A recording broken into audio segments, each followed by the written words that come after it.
Well, hi everybody. This is your stay-at-home grandma, and it is usually a little late for me to be up, but I'm up for a while. But I just wanted to come on and continue with what I was talking about yesterday, and that is being me. And I guess I'm going to start by telling you my mother and father were Joe and Florencia Moore. My father came from Mississippi. My mother came from the other side. Well, my mother came from the other side of the world. He met her in Connecticut, but my mother's Portuguese and my father is black.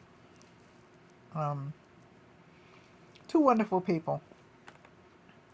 I only knew my father for 8 years because he died when I was 8 years old. And nobody told me. Nobody told me at all. So, having said that, I mean, what do you do? Nobody told you that your father's dying or anything like that. I was 8 years old. I felt like I was too little, yet he was sick. He died at home. And in fact, I laid down every night like I used to, and we would say our prayers together. But this last night, he was kind of like mumbling to himself, and I just figured, if he doesn't feel good, he'll get over it. I thought he had a cold or something like that, and I laid down. Well, I wake up to my mother and my grandmother screaming, and that was really it. He was dead. And I went through the motions of the funeral from what I can remember. I remember some of it. But I think most I remember the ride to bury him, and everybody was kind of crying and everything like that. And I'm just sitting looking at them because I still didn't understand completely. They never told us anything. And by the way, I was born in 1948, so, but they never told us anything. So you didn't know. So anyway, my father and my mother had a store and a barber shop. My father was the barber, and my mother, well, he ran the store too, but my mother really just was the proprietor of the store. Although she was a nurse, she did her nursing too, I believe. Because I know once my father died, she was into nursing, and I don't remember whether that stopped or started. So, I don't know. But anyway, once he died, my mother sat down and said, "So it's you and I." Because at that particular time, I never really had any brothers and sisters.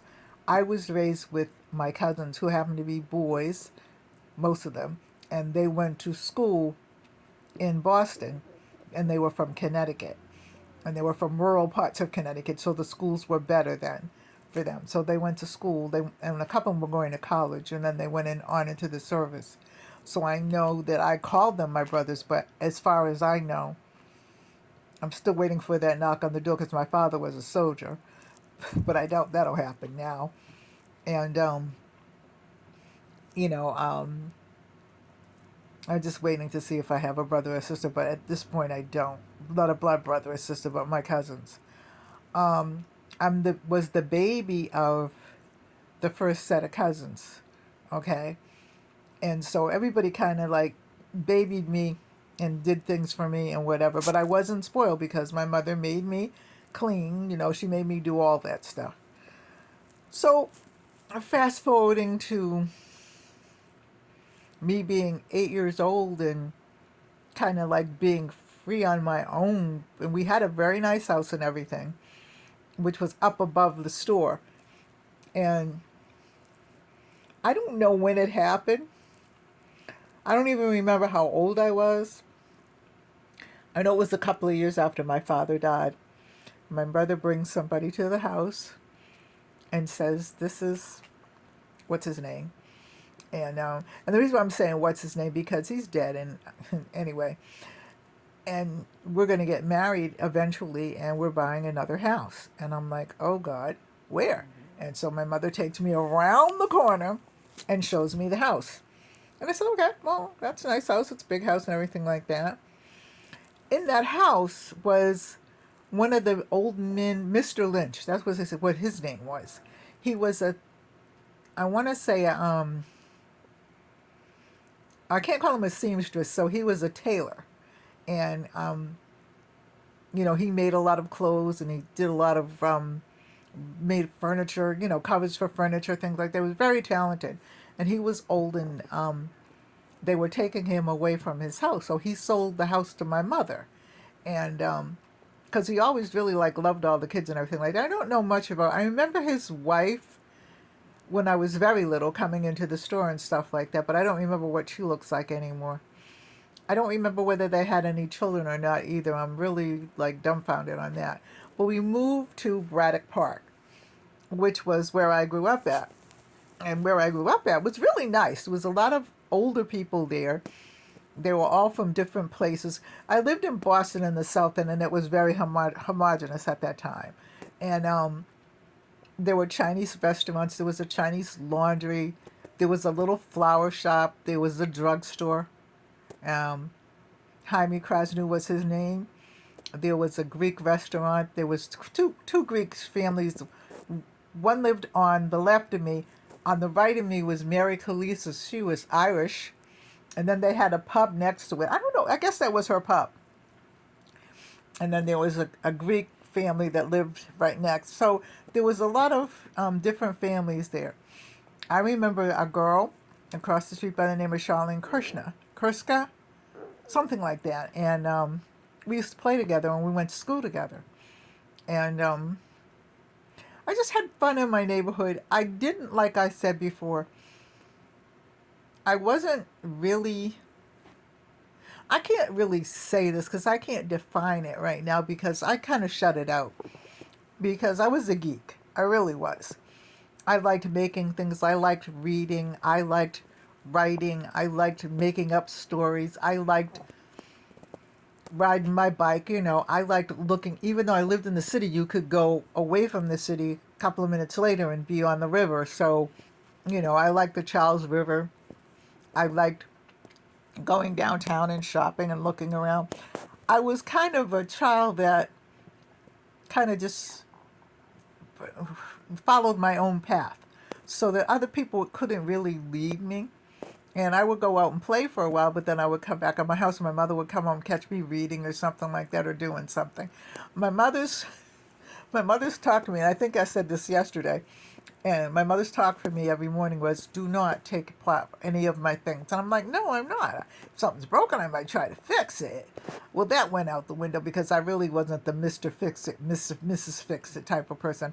I was more of the fix it up, turn it into something pretty type of a person. So, and I had my fails and stuff like that.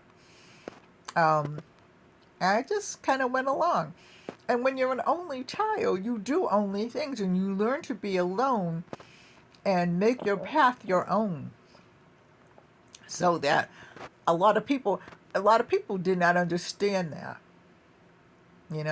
A lot of people thought I was being a snob or I thought I was better or something like that. And that was not true at all. It was just that I liked being alone because I was used to being alone. Although the house that we moved in was a bigger house, a lot of our relatives, well, they came to stay at both houses, They'd come and they'd stay for a couple of weeks and stuff like that and then go back to Connecticut or go back down the Cape or wherever they came from and stuff like that. I remember traveling once to Portugal when I was very little and to see my mother's relatives. I think either once or twice. Like I said, first of all, I was little and my father was still alive the first time. But, I mean, there are a lot of things that you have memory of and recall, and there's a lot of things that you don't.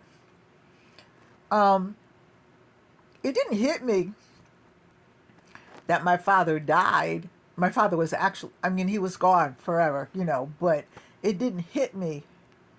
I want to know this, I guess I want to say rather, the strength of what happened to me until I was much older. I know I was at my girlfriend's father's funeral. And because her and I were so close, I had a breakdown. And everybody kind of thought, well, because he was really a good man and everything like that, that was it. And that was not the case.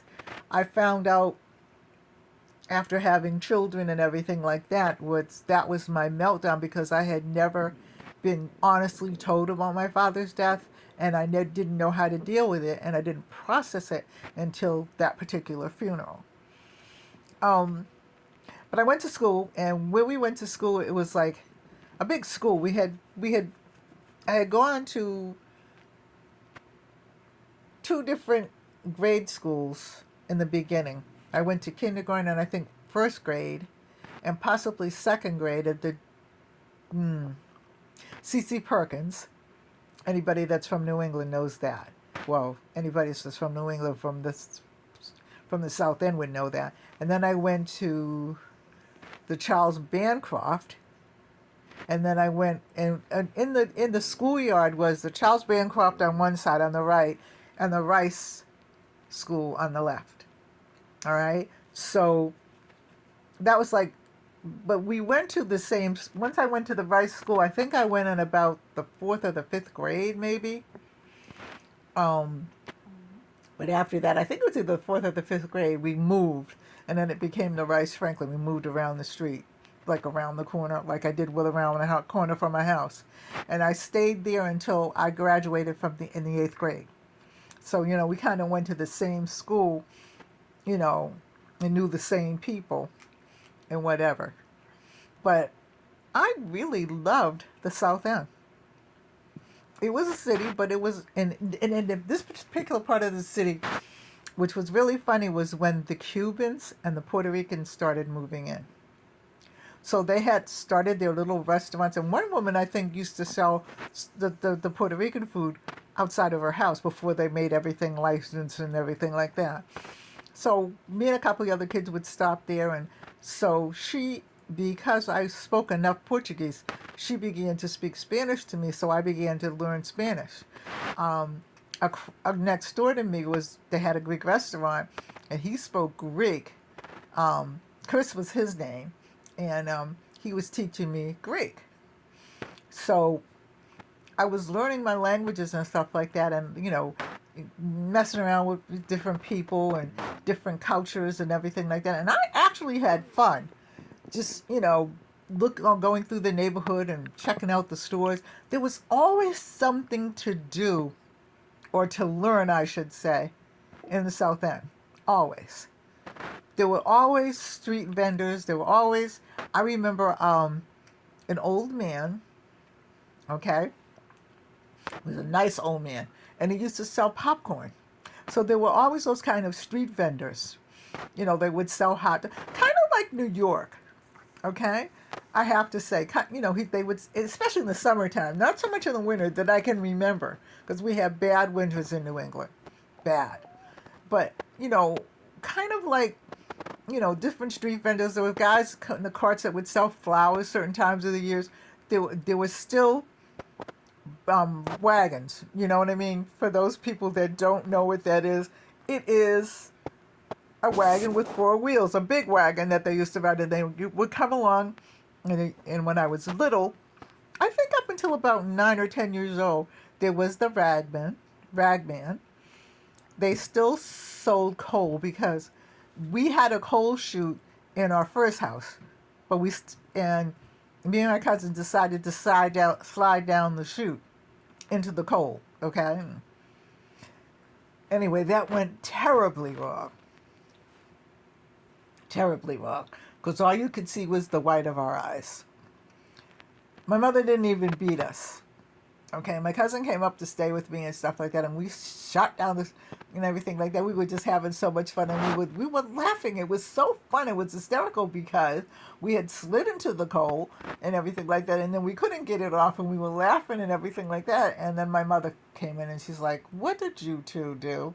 And we told her, and she just shook her head. And it took, and this is the truth, I want to say about 3 days to get the coal completely off us. You think? So, having said that, we laughed about it. We laugh about it till today. She lives in New York now, upstate New York. I went to high school. I went to Brighton High School. I graduated in 1966. I had fun. I think there I had my ups and downs, because when you're that age and all of a sudden you start to look at boys and they start to look at you. And really, to be perfectly honest with you, I was a very good looking girl once upon a time. I mean, I still look okay, but, I was really a good looking girl. And, you know, they look at you, he'd look at me. But my thing was, in my mind, I was very particular about who I wanted to go out with. I didn't take just anybody. Okay.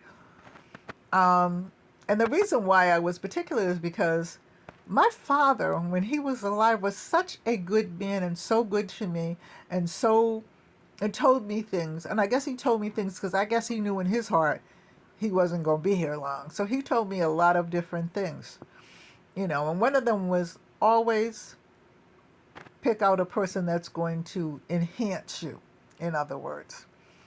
So I tried that, and I went through high school, had a couple of boyfriends, and I really didn't meet my first husband until my last year of high school. Now, that's a long story, but anyway, there are a couple of other boys, and one is alive and one is dead. That when I was actually going out with one boy before I met my husband, my first husband. And he was a really nice guy, but then he went away to school. But the thing that made me mad is he didn't tell me he was going away to school till about a month after. So imagine me standing there and me waiting for a week for him to call, and something just because he would call me like every day. We didn't see each other every day, but he would call me every day, you know, because he would get off work and stuff like that. And then he didn't even tell me, he just went away to school. I happened to call his house because I figured he's sick. And I call and I talk to his mother. He said, "Oh no, he's at school." I said, "Oh, okay." Made me really mad because, I wouldn't stop him from going to school or anything like that. Of course not, but at least tell somebody. But anyway, I didn't hear from him for about a month, or almost 2 months, I think, before he finally called and told me, well, and everything, and I had to get ready to go and blah, blah, blah, blah. And I said, you could still pick up the phone and call the girl. So because of that, I completely broke up with him. I even refused to talk to him. My mother tried to talk some sense into me, but I said, no, you just don't do anything, anybody like that. You know what I mean? You just don't. And that's how I felt. There was another guy that I was kind of going out with. I met him in summer school. Yeah, I didn't have anything else to do but go to summer school. I like school. And somehow or other, I didn't, he was really a nice guy. I mean, a really nice guy. But in my heart, there was something that was telling me, don't do it. Okay? So I didn't. Okay? I every now and then followed my mind. Fast forward to 3 or 4 years later, he got killed in Vietnam. Okay? And it occurred to me when I heard that he got killed, I had really liked him, and I just kind of shut it down because of my heart saying, don't do it. So I'm married by then, but I married my first husband. Okay. So he was a good guy.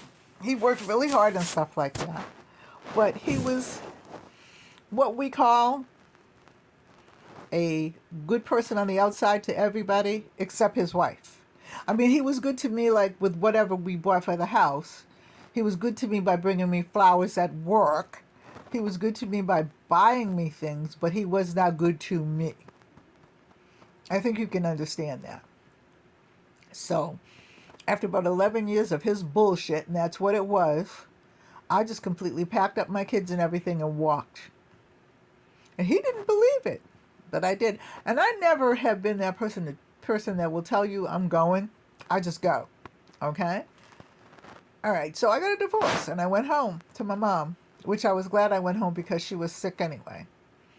A couple of years later, after I got the divorce, she died, and it was me and the kids, and we had both the houses, and I guess you're wondering what happened to who she was going to get married to. She didn't marry him, but he lived in the house.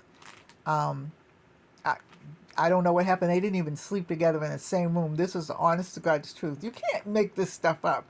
She slept downstairs and he slept upstairs, and I did everything I could to try to catch them. And it got to my head that there's nothing between them. Anyway, I don't mention him much because, to be perfectly honest with you, I did not like him at all. Okay, for a whole lot of reasons, of which I won't go into. But I came home with my kids and everything like that. Went to work, went to school, went to work, went to school, took care of them. Um, my son, he played football, he played basketball, he played everything. So my cousin, who I call my brother, okay, he didn't have any kids at the time. So he said, okay, so you take Rena, my daughter, and he said, and you go to the places that she has to be there, because you can't be in two places at once. And I'll go to the basketball games and the football games, and then you come periodically whenever you can. That was a blessing because I didn't understand the basketball or the football, and rather to embarrass, he would take him to all of his games and stuff like that and whatever. So he kind of became the father figure to both of them. And one of the reasons why they needed a father figure, because when I left my husband, I guess it was they went to them, but they went to their father in the summertime. They went to camp for 2 weeks and then they went to their father every summer. But it was that's all he did. And he would send them Christmas presents or something like that. I don't know. But he was really he just really wasn't present. He got married again and had two more kids. Um, so pretty much it was me and my brother that raised them. Now, here lately, I've heard different stories about why he didn't do this and why he didn't do that, and I just don't pay attention to him. And I don't really think I need to share that with you because, like I said, most of the stuff, I am so over it. I have left so much of that stuff behind me until it's no sense in digging it up, because once you dig it up, you begin to feel bad again. So, anyway, I sent my kids to school. They went to Catholic school, and my daughter didn't like it, so she went back to public school, but my son stayed in Catholic school until his last 2 years, and then he went to public school because he wanted to go, because he wanted to play for their football team. So, they did what they had to do. And my oldest daughter, I did not get until she was 15, I believe, 15 or 16. And the long and the short of that is that she was my girlfriend's daughter, and my girlfriend had an aneurysm and died, and so I took her child, and we had always promised that we would, because we were friends since birth almost. So then I raised Terry, and Terry is my oldest daughter. All right. So then, as they began to get big, um, I decided that, well, my first husband and I had lived in Delaware, for a while, because he worked for Eastern Airlines at that time. Eastern Airlines is no more, so, but anyway, and when I left him, I came home. So I decided I wanted to go back to Delaware. So I decided that I was going to apply for some jobs and stuff like that, because I had finished school and everything like that. I got a job at Delaware Technical Delaware Technical College, Community College, and I also got a job in Vermont. And I weighed the pros and cons. And my son said to me, "Mom," he said, "Vermont's a beautiful place, and that's a beautiful job and everything like that." They both were about the same amount of pay for college, for a college teacher, and because I wasn't a professor at that particular time, I never became a professor at all. I got a doctorate, but I just was not going to be a professor. I just didn't see the sense in it. I could have, but I didn't. But he said, but as you get older, when it starts snowing and everything like that, don't expect I'm going to be running up there to shovel your snow, you know. So I picked Delaware because the weather was better here, and I did a really really good job of being a teacher and at the college and everything like that. I finished my master's for counseling and everything like that, and then decided to go into counseling in the middle school. Well, actually, I started out in the high school, and then I went into the elementary school. I never went to middle school. I meant that was a mistake. I never went to middle school. I can't deal with middle school kids at all. But I went to elementary school because I figured some of it could be nipped in the bud if you start to work with them now and their families as well. So that's what I did. But I still taught at the college, and then I actually taught at two different colleges because I got my kept my little part-time job at Del Tech, and then I went to Wilmington College, which is now Wilmington University, and taught a few classes there. So, like I said, it was work, work, work for me. All right. I met my husband here, and he had a daughter. And when I met her, she was 10. And I raised her as my own. And, it was really cute. But, we've been together ever since.